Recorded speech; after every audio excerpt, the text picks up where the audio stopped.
Okay, excuse me.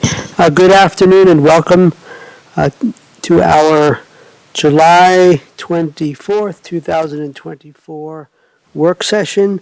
Our topic for this particular work session has to do with the Fund 105 status, and that'll become more clear as we get into the presentation. I'd like to welcome everyone who may be listening and perhaps watching. My name is John Kafalas, Commissioner from District 1, joined by my Commissioner colleague Kristen Stevens from District 2. Commissioner Shattuck McNally from District 3 is excused. Of course, we have our County Manager, Lorinda Volker, and then a whole slew of folks on the other side of the table that are generally very smart people. So with that, Lorinda, is there anything you'd like to say to kind of cue things up a bit?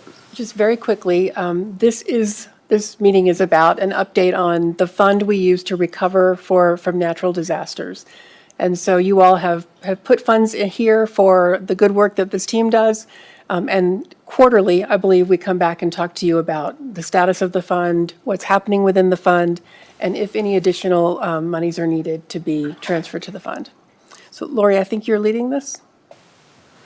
Lori Hodges, Director of Emergency Management. I think we'll probably do introductions really quick so you guys know who's in the room. You want to start, Josh? Hi there, I'm Josh Fudge. I'm the county's Director of Performance, Budget, and Strategy. Justin Weitzel, Emergency Operations, Emergency Services Director, Larimer County Sheriff's Office. Oof, got a lot on my mind, obviously. Lauren Barnes, Office Manager for OEM and Accountant. John Thompson, Senior Process Analyst for the Process Improvement Team.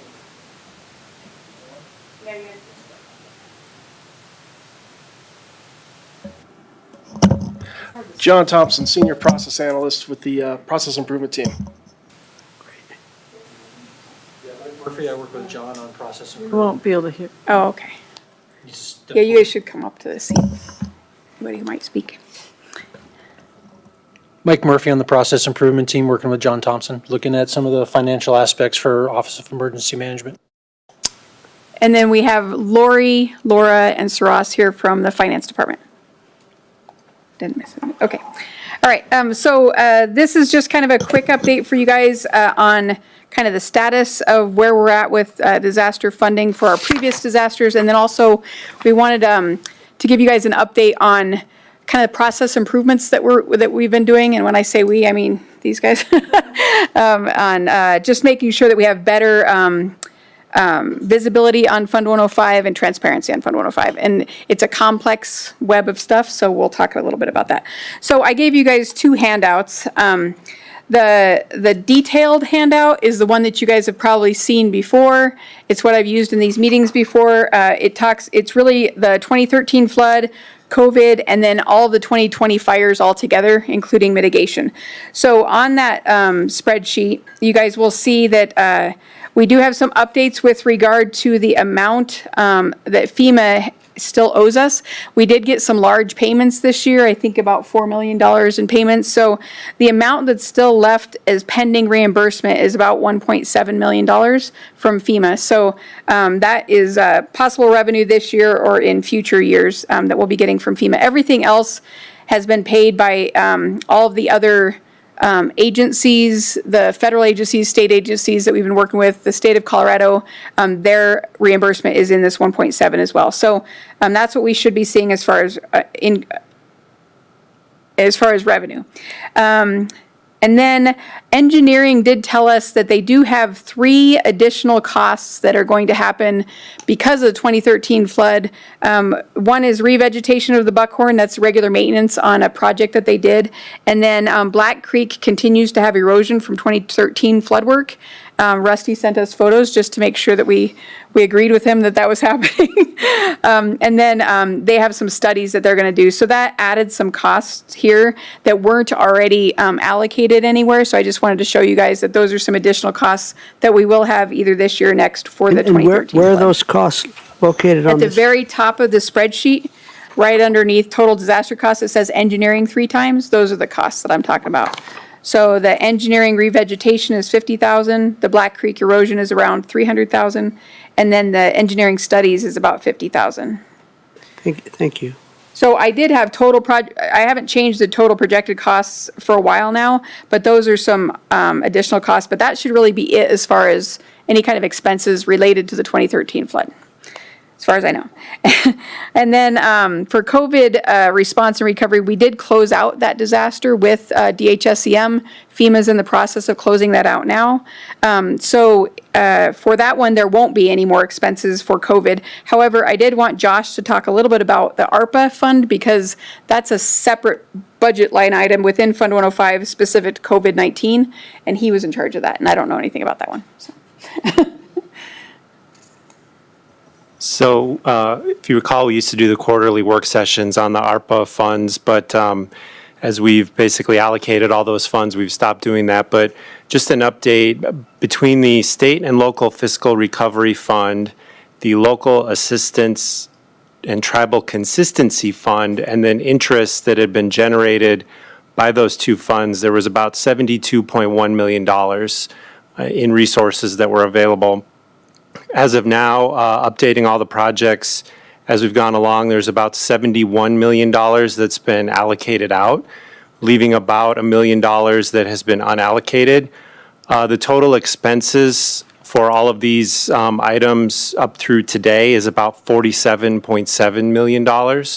So there's about $23.3 million that has been allocated but not yet spent. Basically, broadband and the transformational projects are the bulk of that. There's about $8.3 million for broadband that hasn't been spent, and about $7.4 million for those transformational projects that haven't yet gone out the door. In many cases, there's been grant agreements created. We just haven't written the checks. And then another large item is the Fleet Campus. If you recall, we allocated about $5.3 million in total funding for that. And so that hasn't yet gone to fleet, to facilities for that project, but it hasn't yet gone that way. So basically, at the end of this year, we will keep whatever funding is still necessary for the projects that we have going, broadband and things like that, and then we will sweep all the remainder into the general fund. Thank you, Josh. Thanks, Lori. Before we proceed, let me check with Commissioner Stevens to see if we have any questions at this juncture. Commissioner Stevens, any questions or feedback, perhaps? I don't have any questions right now. Thank you, Ben. Miranda, anything from your end? I guess we can proceed. All right.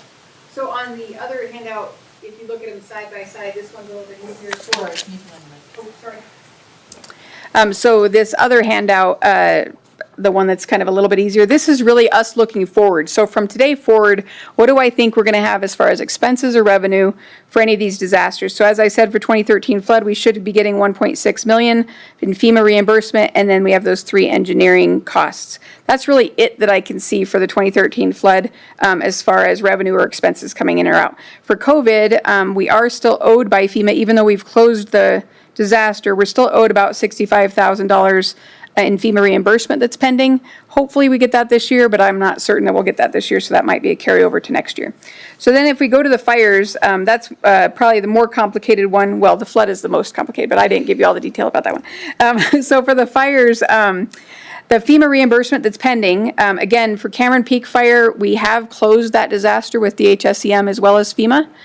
So the reimbursement that's currently pending, that's been, approved, it's been deemed eligible, is $2.9 million that we should be getting back for that. And again, we should get that either this year or next year. All FEMA projects are closed, so we shouldn't have any additional expenses from FEMA.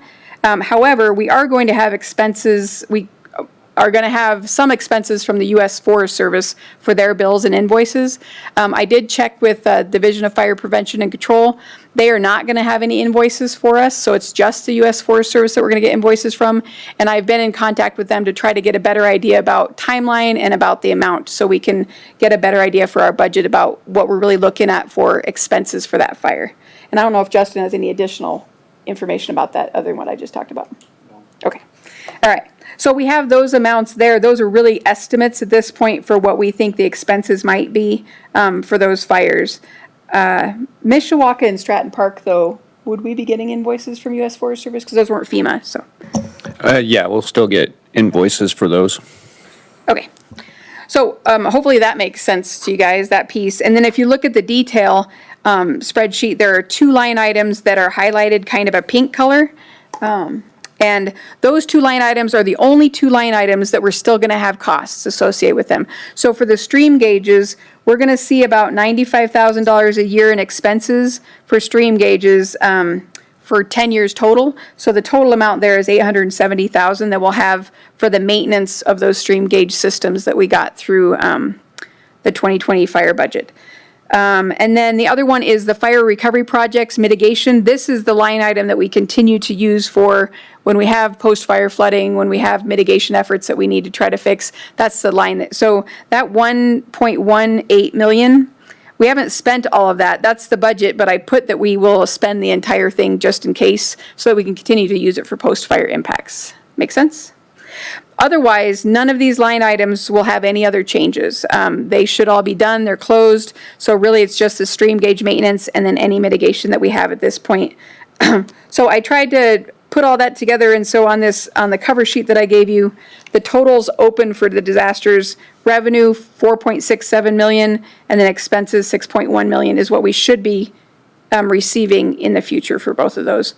And hopefully, if nothing happens this year, then we're going to be able to start a very clean budget in 2025 where a lot of this stuff will be wrapped up. And I'm going to pass this off to Lauren or Laura just to talk about kind of they're redoing kind of the coding system so we can have better visibility on the disaster funding in the future. Do you want to talk about it at all?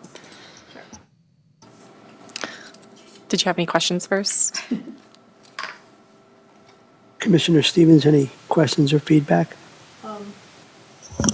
Well, just, what are some potential post-fire impacts, with that $1.8 million? Like, So we have spent 0.18. some of that 1.18, whatever it is. That is for the flooding that we had, like Sheep Creek flooding that we had, the Black Hollow.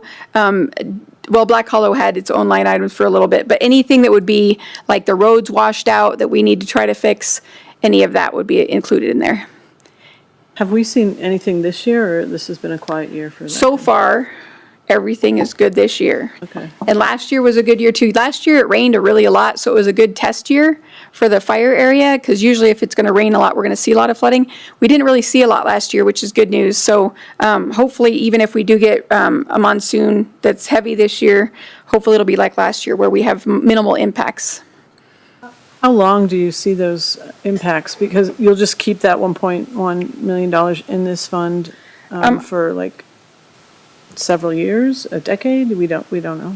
I would say probably 10 years is good to think of for post-fire impacts, but every year we're going to know more with the weather that happens and how the ground reacts to that. And I don't know if Justin wants to add anything to that either. The only thing I'll add is we've been keeping track of those areas where we have gone repeatedly and even for the first time, so we have good data on where that is. And as I talked to you at the admin matters yesterday, can't keep track of my day of the week, but we're looking at using artificial intelligence with flooding as well and trying to predict what that may look like. So I think using AI and some of that data, we'll have a better idea like how long those impacts may last. So hopefully in the near future, we'll be able to answer that question a little bit better. Yeah, I didn't need an exact number. I just wondered, like, it's just kind of, things could still happen. We're going to keep it right here. Okay. And the one thing I didn't talk about is at the end of the 2013 flood, when we get all of our reimbursements in, we do have to make the Road and Bridge Fund whole. So anything that isn't reimbursed by FEMA that was a cost that came out of Road and Bridge, or anything that was deemed ineligible, we'll have to take money from the general fund or Fund 105 and put it into the Road and Bridge Fund because of legislation and rules regarding that fund. So right now, that amount is 4.87 million. It's written and the fifth line down for the flood. It just says Road and Bridge reimbursement. The reason it's there and not as an expense is because as we get more reimbursements in, that amount is going to go down. But for right now, in order to make the Road and Bridge Fund whole, it's that 4.874 million. So we do need to account for that, and I think it's accounted for in the Fund 105 budget as just kind of a line item that we're watching. but it won't be asked for until we know exactly what our reimbursements are, because otherwise it'll just get too messy. Make sense? It does, thank you. Yes, actually, I have a couple of questions. And I think building on what I understood from Commissioner Stevens, it seems like our fire recovery projects, mitigation projects from the Cameron Peak fire are focused mostly on those areas that you just described where there's been a lot of flooding. But I thought we were doing more comprehensive recovery mitigation work to try to address some of the problems in the burn scars. So can you help us understand or help me understand, am I missing something here? Where does that money come in? Yeah, so the 1.18 million, the fire recovery projects mitigation, think of this as damages caused by flooding due to the fire. So it's that flooding across roads, the water that washes out culverts. Mitigation projects in general, we get grants for, and we also have the Community Mitigation Grant Program, so those come out of grant funds, so not out of Fund 105. So they're not disaster related, they're to try to prevent a disaster, so it's a separate fund. Everything in Fund 105 is directly related to a past disaster. Does that make sense? I think so. And is most of that general mitigation work, does most of that occur on U.S. Forest Service land or what? It occurs on private land, county, state, and federal, depending upon the grant program that we get. So like the Community Wildfire Defense Grant that we just got, that $10 million, that's a U.S. Forest Service grant, but it allows us to do landscape scale mitigation on private land versus and public lands. So it depends on the grant program. And that's why that's all separate. Those are all different grants with their own budget and their own line items on there. And I have a second question. Sure. And that is, it seems like we've been socking away a lot of money in our disaster recovery fund to prepare for any future emergency natural disasters. Is that 105 or is that somewhere else? And could you talk about that a little bit? Yeah, so that's a disaster reserve. Josh could probably talk about that better than I could, but that's a separate fund than Fund 105. Yeah, Lori's correct. That's Fund 102. That's our disaster contingency, and so we would take money out of that and put it in 105 if we had another disaster. And the balance on that as of right now is $20.5 million. So think of that fund as future disasters. Think of this fund as past disasters. That's how we separate the two. I was asking about the money that we have set aside in the disaster contingency fund, which is 102 rather than 105, and that's at about $20 million or so, and that's for future disasters, and this is paying for stuff that's already happened. And the reason that fund is so needed, you can see from the totals here, the 2013 flood was $110 million that we had to pay out in advance and then get reimbursed. COVID was $1 million, and then the fires, if we get everything back, it's about 25, or if with all of the costs, 25 million for projected costs. So having that fund in place is definitely at our benefit. If I may, just one last question, and it seems to me in our discussions of FEMA reimbursement, I recall that we were attempting to communicate with our federal partners. You were advocating and other folks were advocating to bring this to their attention, that having to wait 10 years to be reimbursed can be problematic. Have we made any progress on that front to streamline these processes, to change whatever needs to be changed in order to get the money, in my lifetime? We keep trying to, beat that drum a little bit. I did talk to FEMA Region 8 in a meeting recently, and I asked them, with all of the disasters that they have, how are they prioritizing a 10-year-old disaster versus a disaster that happened 2 years ago? Because I'm seeing work happen on the 2-year disasters, and I'm like, I'd like to finish off the flood. And they did say that they are prioritizing the oldest first, so they do have a team for that. the Division of Homeland Security and Emergency Management has assigned people just to the flood to try to finish the flood so that they're not working on any other projects until that's done. So at least I think that's a process improvement. The speed of how that all works, so I have no control over that at all. But you're cautiously optimistic that we'll get the rest of our money in my lifetime? I do think so, yes. Then I feel somewhat reassured. Thank you, Lori. Please continue. All right, so I'm going to go ahead and pass it off to Lauren just to kind of talk a little bit about the project that we have underway. Okay, you looked like you had questions, so I didn't want to. No, you're fine. All right, so I have been working with the finance department, and we've discussed this in the past on future events that may be happening, and then also trying to streamline our recovery budget as it is now to make it make sense to everybody. So one of the topics, and I may phone a friend, she's sitting in the background there, but one of the main topics is when we have an event that turns into a disaster and we know that we're going to be needing recovery funding, is we will come to the board, and this is not a new process, but we will then give you estimates on what that is going to cost. Hopefully that amount is approved. It will be moved over into Fund 105 from the contingency fund, and then that will be given a coding. So it'll be given an overarching coding for that disaster. That will then be where we take money out of. So that overarching money that we ask for, whether it be $10 million to start with, we'll then start reallocating the money on that line item to additional projects. So when we have engineering, road and bridge, emergency services, all of them kicking in, they'll have their own coding so that we can track where that $10 million is being moved around to within that disaster. And then as reimbursements are coming back in, the money will then go back into those codings so that we should be able to see the budget, the expense, and then the revenue, and have it be very clean and easier to read for anybody that doesn't speak numbers. I'm not talking just about Lori. So Laura Etling and I have been working on some reports that are going to help us, what we're going to need out of maybe our timekeeping system that's going to help us track things, and then coming up with a system with our process improvement team to make sure that it is documented and outlined for the day that I retire or anybody retires, somebody else can come in and understand the process of what we've been doing.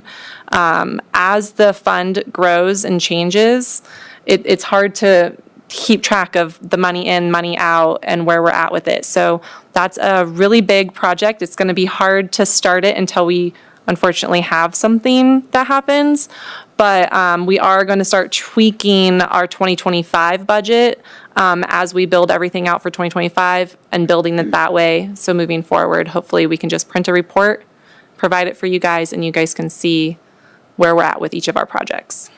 And as we've told you guys in the past or talked to the board about in the past, this isn't a linear process in any way because funding streams mix. You have state and federal funding. You have different percentages for every disaster. Within a disaster, you could have different percentages, which is why we brought in the process improvement team to kind of try to map this out for us and figure out how to make it to where it makes sense for people.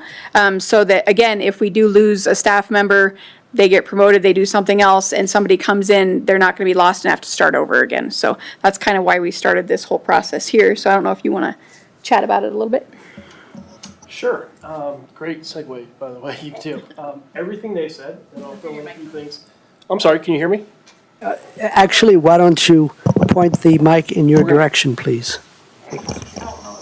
We're going to change mics. So I'll fill in some of the in-betweens, if I may.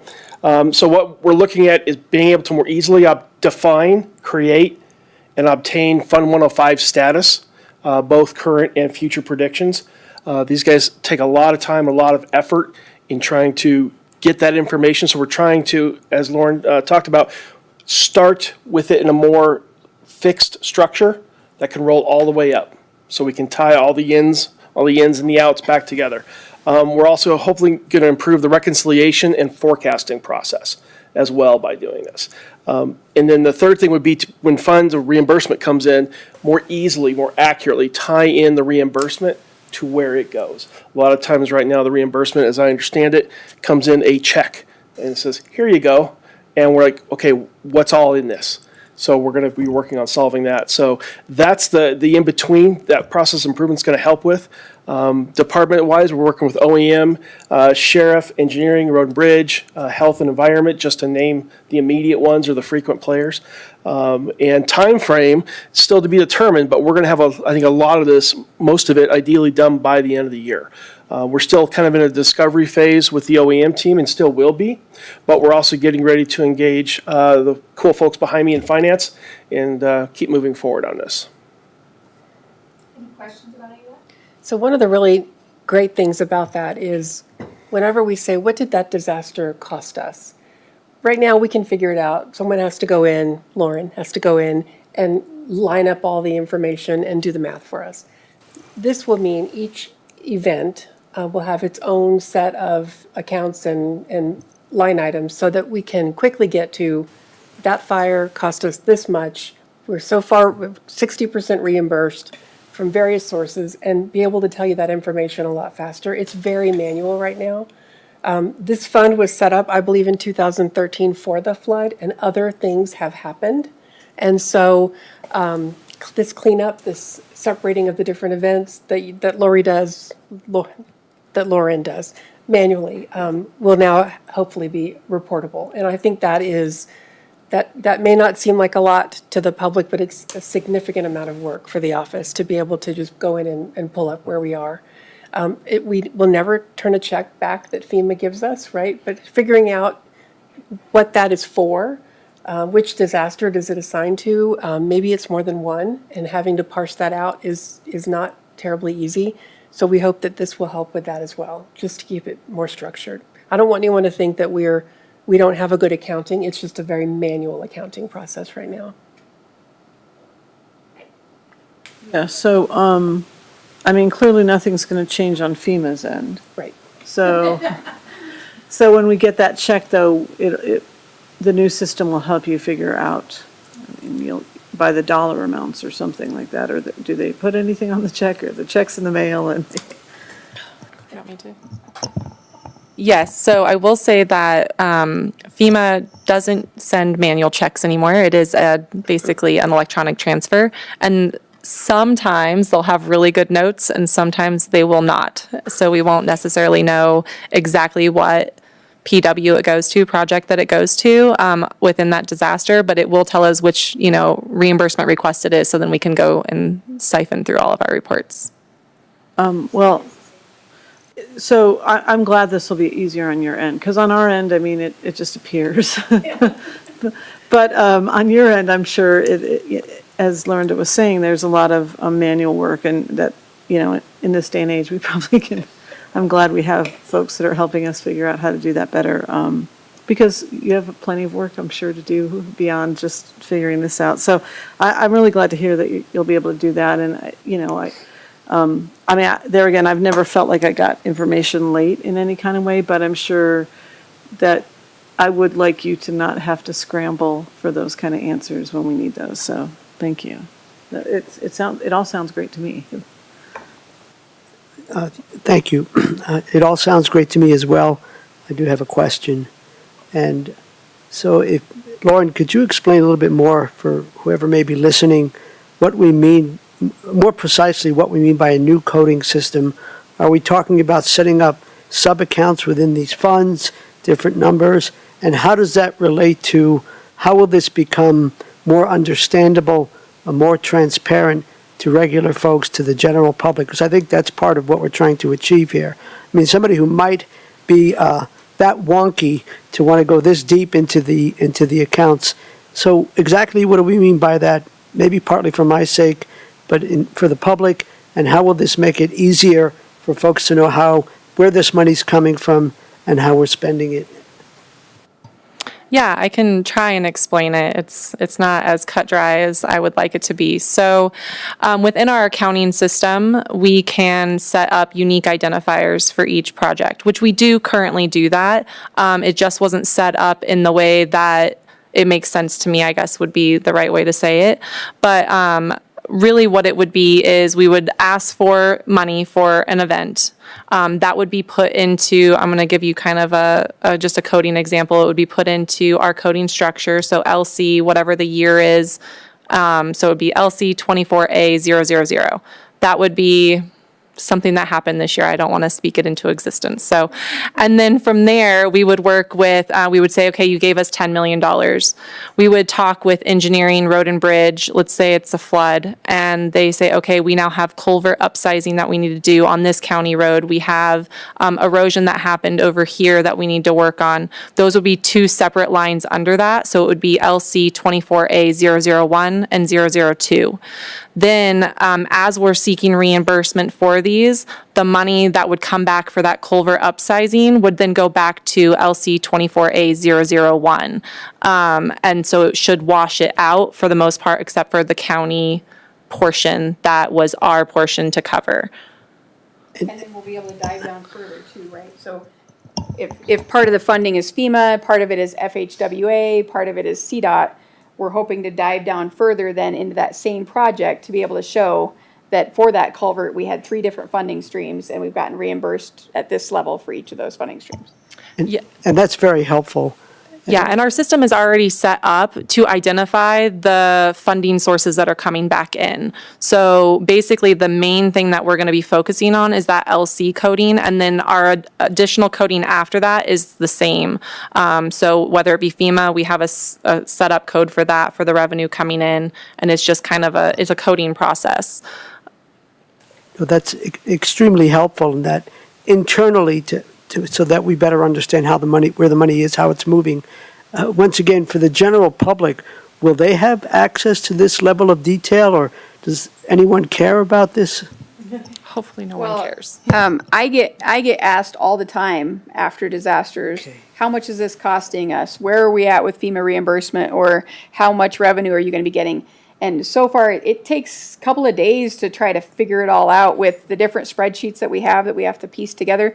So my hope is that when I ask that question, within an hour, I can get an answer to that question. And then all I have to do is the forecasting of here's what I see coming, because that you can't really forecast out too well in the financial database. We can to some extent, but hopefully that makes it a little bit simpler. And I'll feel comfortable with the numbers I'm giving, because right now there's just a lot in it. And so I'm pretty comfortable, but I would like to be, more comfortable with it. Well, thank you for taking the extra time. That makes sense, and I have a better understanding of what we're doing here. Did you have anything else you wanted to chat about? No, I think we covered it pretty well. Thank you. All Hey, right. Lori, are you okay if I talk about Yeah, I the wanted you to go next. non-disaster Yeah. stuff? Yeah. So I just wanted to talk about how the sheriff's office, we have a lot of what we deem incidents that don't meet disaster declaration. Like right now, we have a quarter-acre fire up off of Highway 34 that obviously doesn't meet a disaster declaration, but we do have unexpected expenses with that incident. So the sheriff's office, we create a separate jail code in the sheriff's office budget specifically for that fire. So I come up with a 4-letter identifier for a jail code, and all the personnel, food, equipment, resources all go to that jail code on the sheriff's office side. The budget office has determined to give us $100,000 out of 105, up to $100,000 out of 105. If those expenses for the year exceed 105, then the budget office, OEM, and myself will be coming to the commissioners asking for more money out of 105. But we do this year already, due to past incidents like Mishawaka and all the other fires, I can't remember, from one to Stratton Park 3 years ago.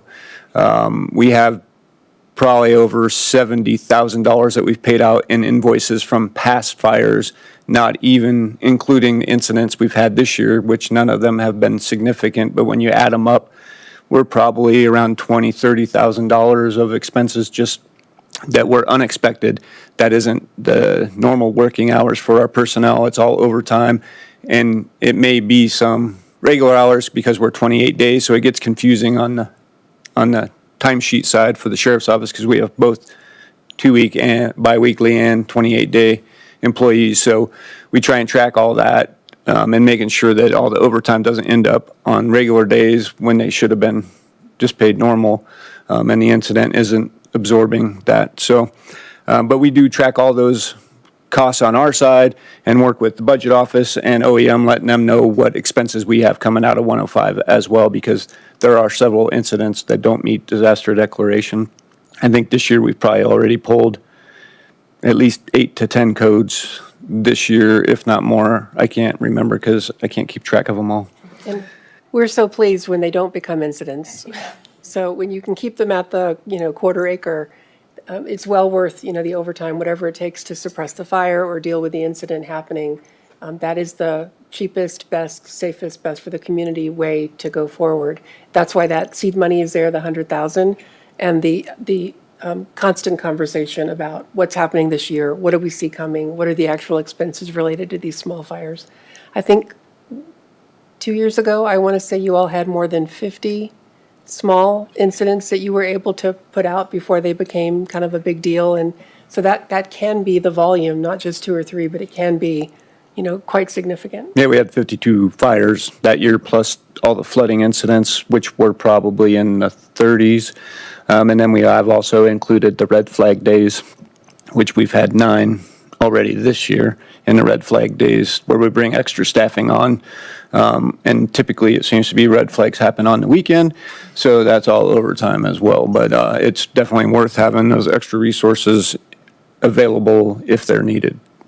So this is another part of the process improvement that we want to work on is, in the past, I think the sheriff's office has kind of just absorbed this, so there was no good eyes on how much really is it costing us for these small incidents that aren't disasters that end up just kind of coming out of a budget and they have to, take from another place to be able to fund it. So if we have the eyes on it and it's in a specific fund, then say that every year it's 250,000 that they're averaging, we can come back to the board and say, could we have this amount that then is allocated for that? It'll just give us a better idea about what's going on with those smaller events that tend to just not roll up to the board in general. And then for the budget piece, like Lauren mentioned, we're going to continue to come to you guys for the bigger disasters with line items and why we think the budget needs to be a certain budget. And then as soon as you guys approve that, those line items become the budget line items. And then that way there's, we all know kind of what's going on across the board. So the way we replenish the 105 fund is through our budget process based on what we think the needs will be for the next year? The way that we replenish it, and Josh can tell me if I'm wrong, is if we decide so far, the budgets that we've given you guys for each disaster where I've said, I think it's going to cost us $16 million for Cameron Peak, we've been within that budget. So we carry over the money. When we close that disaster, like we did with COVID, we had extra money in there. That was then put back into the general fund. We don't need it anymore. If we go over budget, which we haven't done before, but we're getting close to the closure of these, so it could happen, we would have to come back before you guys, just let you know, here's where we're at, here's why we went over budget, and then you guys would decide what you need to decide. So But Josh, anything that I missed there? In terms of projecting what you said a moment ago, if we have this improved coding system, then we'll be able to see, well, this year we spent 150,000 on smaller incidents, so next year or so we need to budget Yes. to accommodate that. Is that correct? That's correct, yeah. We'll have better eyes on the total expenses, I think, which will be good for forecasting, forecasting is hard right now. And part of that is, I think we're gonna get reimbursement from FEMA, but they could say stuff is ineligible, so this is all just, we hope that we're gonna be getting that last bit of money, but some of it might not come back, so that could cause us to go over budget. Commissioner Stevens, any questions, thoughts, please? No, my thoughts are that I do think that this is not only valuable to, get those numbers quickly and know how much these are costing us, but really, like you said, for forecasting, we really need, as much as possible, and I know it's an inexact science, but to really see how much we're gonna need in the future for certain events, and I think just having that data is really valuable, so. Yeah, and then we can use that data for the next disaster to say, this is the costs we had from the last fire. We can then forecast better because we're gonna know better what those costs were. I did that for High Park, for Cameron Peak, where I just tripled everything because it was triple the size. But I didn't have all those line items, so now we're getting better at that. So for the next fire, we're gonna have about the same stuff, but we can go through it line by line. But I think it'll just help us better forecast what our budget needs to be, but also forecast what expenses and revenue we're gonna be getting. Well, and it can forecast, for us, if we need to put in more dollars into the fund that we've created. Yeah. I mean, as we see costs increase, escalate, or the severity of situations, then we can, adjust accordingly. So it's just good information for us to have. So I appreciate you working on this. And then the other big benefit is that we can show to the public that, while the, 2013 flood cost 110 million, the county only ended up having to pay $19 million, right? So that shows you how much we were able to get from other programs as well and how we used the money. Thank you, Lori and Any other colleagues. questions? Do you guys have anything? Yeah, I wonder, is there anything else you wish to add, or have you completed your presentation? I have completed my presentation. Jack. Assuming everyone else is done, I neglected to point out the best part of the SLFRF, which is that thanks to the help of the Finance Department, we've reported the final lost revenue to the Treasury Department, and we've done our final project and expenditure report. So as far as the federal government is concerned, the county has spent its full SLFRF allocation. So that's good news. I would venture that's almost something to celebrate. Well, thanks to the Finance Department folks. Yes. That's it. With time to spare, that never happened. So, well, you still tend to talk fast, but that's okay. It looks like we learned anything else. There's not. Then good conversation, really good information, good project improvement, team effort as always. At 3:12 p.m., 18 minutes, 20, whatever it is, before 3:30, we are adjourned. Thank you all.